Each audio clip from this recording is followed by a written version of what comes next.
কিছু বলবি?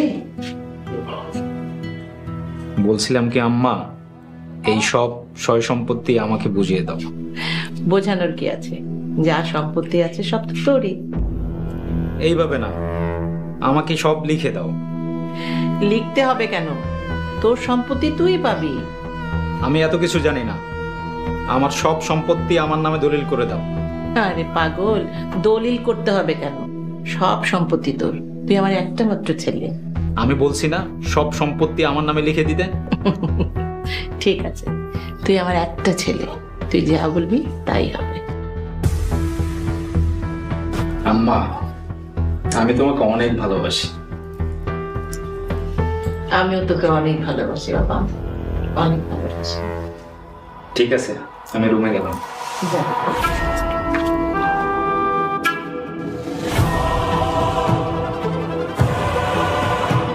আচ্ছা ঠিক আছে।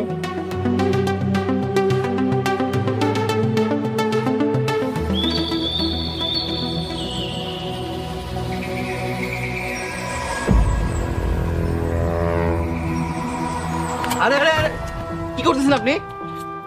আমার আটকেন না, আমারে মরতে দেন। আত্মহত্যা করলে সারা জীবন জাহান্নামে থাকতে হয়। মানুষ তো দুনিয়ার আগুন সহ্য করতে পারে না, আপনি জাহান্নামের আগুন সহ্য করতে পারবেন তো? তো আমি আর কি করবো কন? বিয়ার 1 বছরও হয় নাই, আমার জামাই আমার রেহার একটা বিয়া করতেছে। বিয়া তো হয় নাই, বড় ম্যাডাম কইছে প্রমাণ আনতে। আপনি যদি প্রমাণ দিতে পারেন, বড় ম্যাডাম আপনার প্রাপ্য সম্মানটা আপনার ফিরাই দিব। উনি অনেক ভালো মানুষ। আমি প্রমাণের জন্য যাইতাছিলাম, কিন্তু